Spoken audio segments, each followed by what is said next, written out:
અત્યારે આજે તારીખ થઈ ઓગસ્ટ મહિનાની 18 તારીખ અને 2026.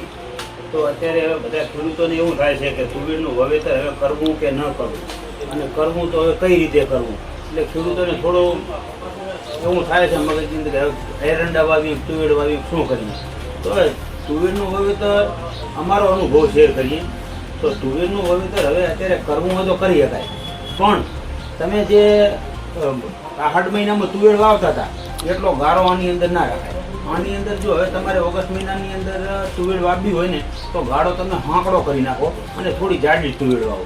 જો જાડી તુવેર વાવશો ને તો છોડની સંખ્યા વધી જશે અને માલ ઉત્પાદન તમને જે મળવાનું છે એ જે આહાડી વાવતા હતા એટલું ને એટલું ઉત્પાદન તમને મળી શકે. અને આમાં હાંકડા ગારે તુવેરની વાવવાની વાત છે તો કોઈ અનુભવી તમે ખેડૂત હોય તો કોમેન્ટમાં લખજો કે હાંકડા ગાળે તુવેર વાવવાથી કેવું ઉત્પાદન મળે છે.